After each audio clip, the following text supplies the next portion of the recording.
मुस्कान और साहिल से जुड़ी खबर है क्योंकि दोनों मेरठ जेल में बंद हैं और अपनी सजा काट रहे हैं। लेकिन आज क्या हुआ यह हम आपको बता रहे हैं। मुस्कान और साहिल जेल में बंद है लेकिन अब रामायण उनके हाथों में होगी। काम भी करेंगे, सजा काटेंगे, काम करेंगे और रामायण भी पढ़ेंगे। कैसे यह बदलाव हुआ, कैसे कैसे बदलाव हुए, यह हम आपको बताते हैं। जो अरुण गोविल है सांसद, वो पहुंचते हैं धारावाहिक में, राम का किरदार निभा चुके हैं और 1500 प्रतियां, रामायण की प्रतियां लेकर ये जेल पहुंचते हैं और दोनों ही कैदी, कई लोगों को उन्होंने ये रामायण की प्रतियां बता दी है और सभी ने इच्छा जताई कि उसे पढ़कर अपना जीवन बदलेंगे। आइए एक छोटी सी रिपोर्ट देखते हैं।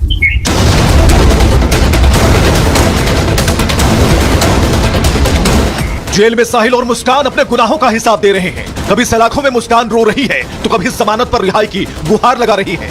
अब खबर है कि मुस्कान और साहिल जेल में रामायण का पाठ करने वाले हैं। हाथों में पवित्र रामायण को पाकर दोनों की आंखें भर आईं। पति के कत्ल की आरोपी मुस्कान अब कह रही है रामायण के हर नियम का वो पालन करेंगी। तो मुस्कान और साहिल रामायण पढ़ने वाले। अरुण गोविल इस समय घर घर रामायण अभियान चला रहे हैं और अरुण गोविल इसी अभियान में मेरठ जेल में कैदियों से मिलने के लिए पहुंचे। सांसद अरुण गोविल ने जेल में 1500 बंदियों को रामायण बांटी और इस दौरान जेल में उनकी मुस्कान और साहिल के साथ मुलाकात होती है। अरुण गोविल दूसरे बंदियों की तरह उन्होंने रामायण दी। दावा यह है कि रामायण लेने के दौरान मुस्कान भावुक हो गई। अरुण गोविल ने कहा कि तुम लोगों से दुर्भाग्यपूर्ण काम हुआ है लेकिन भावना और संवेदनशीलता हर इंसान में होती है। इस पर मुस्कान ने भी उन्हें सम्मान के साथ जवाब दिया। कहा वे रामायण पढ़ेंगी और उसके नियमों का पालन करेंगी। मुस्कान के साथ ही साहिल ने भी शिक्षा से रामायण स्वीकार की। अब दोनों जेल की सलाखों में हर दिन रामायण का पाठ करेंगे और अपनी स्थिति को सुधारने का प्रयास करेंगे। जब अरुण गोविल पहुंचे उन्होंने क्या बताया जब साहिल से बात हुई उनकी, जरा ये भी सुनिए। मुलाकात हुई, नहीं बात नहीं हुई, उनको हमने रामायण भेंट की। उन्होंने बहुत आदर से, श्रद्धा से रामायण जो है वो भेंट की। दोनों से हाँ बिल्कुल, बहुत लोग भावुक हो गए थे यहाँ पर। मैंने देखा कुछ जो थोड़े से लोग थे उनकी तो आंखों में आंसू भी आ गए थे जब मैंने ये उनसे कहा कि ऐसा कोई काम मत कीजिएगा कि आपको दोबारा यहाँ कभी आना पड़े। सांसद जी, वहीं मुस्कान की आंखों में भी आंसू आ गए, भावुक हो गया। जी जी जी।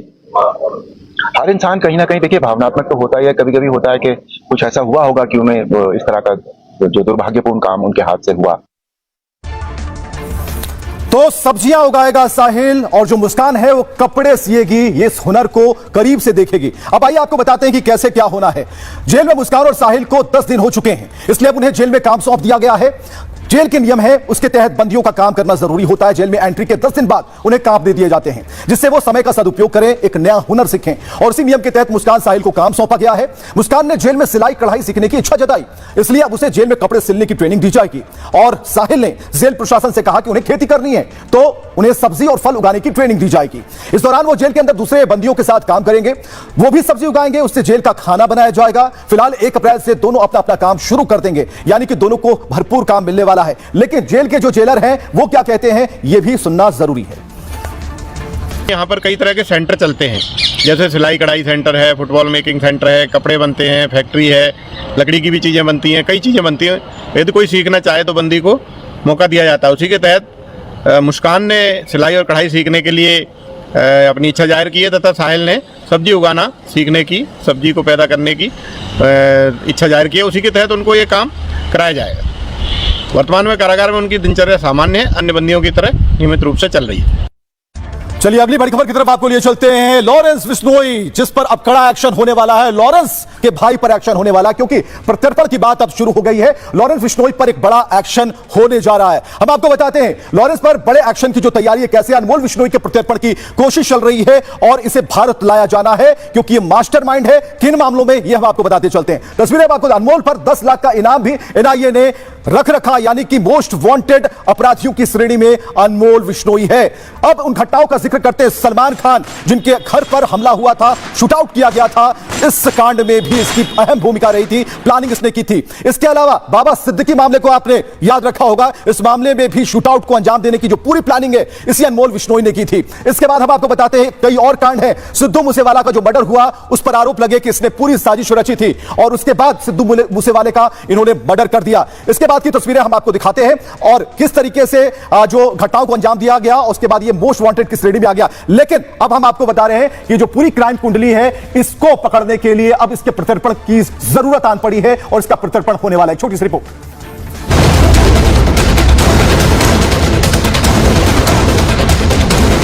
जेल में बंद गैंगस्टर लॉरेंस बिश्नोई के खिलाफ बड़े एक्शन की तैयारी है। अमेरिका से लेकर भारत तक एजेंसियां पूरे एक्शन में हैं। लॉरेंस के मोस्ट वांटेड भाई अनमोल को भारत लाने की तैयारी है। लॉरेंस को सबसे बड़ा झटका देने की तैयारी शुरू हो गई है। अनमोल के भारत आने से लॉरेंस गैंग की उल्टी गिनती शुरू हो जाएगी। सिद्धू मूसेवाला मर्डर से लेकर बाबा सिद्दीकी की हत्या की सच्चाई सामने आ सकती है। जाहिर है लॉरेंस बिश्नोई गैंग का खेल खत्म करने की तैयारी शुरू हो गई है। तो लॉरेंस बिश्नोई पर बड़ी कार्रवाई की तैयारी चल रही है। अनमोल बिश्नोई को भारत लाने की तैयारी हो रही है और लॉरेंस के भाई अनमोल के प्रत्यर्पण की कोशिशें तेज हो गई हैं। अनमोल को नवंबर 2024 में अमेरिका में गिरफ्तार किया गया। नकली दस्तावेजों के साथ यात्रा करने के आरोप में उसे पकड़ा गया। अनमोल अभी अमेरिका के अयोवा शहर की जेल में बंद है।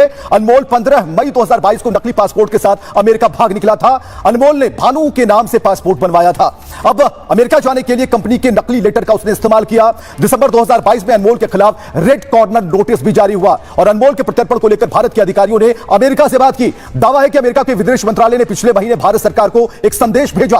अनमोल बिश्नोई को लेकर कई सवालों के जवाब मांगे। अनमोल बिश्नोई के खिलाफ दर्ज मामलों की संख्या कितनी है, उसके खिलाफ तकनीकी सबूत क्या है। केंद्र सरकार ने एजेंसियों को सारी जानकारी तैयार करने को कहा है और भारत सरकार जल्द ही अमेरिका को पूरा डेटा भेज सकती है। अनमोल की गिरफ्तारी के बाद 3 FBI अधिकारी भारत आए। दावा है कि FBI के अधिकारियों ने CBI के अधिकारियों से बात की है। इनमें अनमोल बिश्नोई पर लगे आरोप और सबूतों की चर्चा हुई। ऐसे में अनमोल बिश्नोई के प्रत्यर्पण की जो संभावनाएं हैं वो काफी बढ़ गई हैं। तो ऐसी स्थिति में जो अभी लॉरेंस जो है उसके हाथ अब बंधते जा रहे हैं और सारे लोग जो उसके जितने गुर्गे हैं वो अब पकड़े जाने तय हो गए। अब आगे की बात हम आपको बताते हैं। लॉरेंस बिश्नोई लगभग 10 साल से जेल में है और लॉरेंस गैंग के कई जो गैंगस्टर हैं NIA की मोस्ट वांटेड लिस्ट में शामिल हैं। लॉरेंस का भाई अनमोल बिश्नोई भी मोस्ट वांटेड लिस्ट में है और NIA ने उस पर 10 लाख के इनाम का ऐलान कर रखा है। अनमोल 2022 में भारत से भागकर कनाडा गया। कनाडा से अनमोल अमेरिका पहुंचा जहां उसे गिरफ्तार कर लिया गया। लॉरेंस के जेल जाने के बाद गैंग का सारा काम अनमोल देखता था और लॉरेंस के इशारे पर मर्डर से लेकर धमकी देने का जो काम है वही करता था। मई 2022 में सिद्धू मूसेवाला की हत्या हुई। लॉरेंस गैंग पर हत्या करवाने का आरोप लगा। अनमोल बिश्नोई पर हत्या की साजिश रचने का भी आरोप लगा। अप्रैल 2024 में सलमान के गैलेक्सी अपार्टमेंट पर गोलीबारी हुई और इस घटना में भी अनमोल बिश्नोई का नाम ही सामने आया। अक्टूबर 2024 में बाबा सिद्दीकी की मुंबई में हत्या हो जाती है। मुंबई पुलिस ने अनमोल बिश्नोई को मास्टरमाइंड बताया। भारत में अनमोल के खिलाफ कुल 31 मामले दर्ज हैं। खुद लॉरेंस बिश्नोई पर 50 से ज्यादा आपराधिक केस दर्ज हैं। दुनिया के करीब 6 देशों में लॉरेंस गैंग का नेटवर्क फैला हुआ और देश में 700 शूटर 11 राज्यों में लॉरेंस के लिए काम करते हैं। अब हम आपको बता रहे हैं कि लॉरेंस की गिरफ्तारी होनी है, लॉरेंस के भाई का प्रत्यर्पण होना है और ऐसी स्थिति में अनमोल को लाया जाना है भारत। इस पर पुलिस के अधिकारी क्या कह रहे हैं ये सुनिए। लॉरेंस बिश्नोई के दाहिने हाथ यानी लॉरेंस के भाई अनमोल बिश्नोई जो कि अमेरिका में है, उसके भारत प्रत्यावर्तन की दिशा में कार्रवाई की जा रही है। कार्रवाई को गति दी जा रही है। अमेरिका से सीधा संपर्क किया जा रहा है। यह उम्मीद की जा सकती है कि शीघ्र ही अनमोल बिश्नोई का अमेरिका से भारत में प्रत्यावर्तन होगा और पूछताछ के आधार पर यह स्पष्ट हो जाएगा कि आखिर किन परिस्थितियों में यह गिरोह इतना क्रियाशील रहा है और जो भी इसका गैंग का सपोर्ट सिस्टम है और कवर फायर देता रहा है उनके ऊपर भी प्रभावी कार्रवाई की जाएगी। अमेरिकन गवर्नमेंट ने उसके संबंध में कुछ प्रश्न किए हैं। उन प्रश्नों का उत्तर जाएगा तो प्रत्यर्पण की संभावनाएं बहुत बढ़ जाएंगी। अनमोल बिश्नोई के प्रत्यर्पण से स्वाभाविक है कि गैंग कमज़ोर पड़ेगा।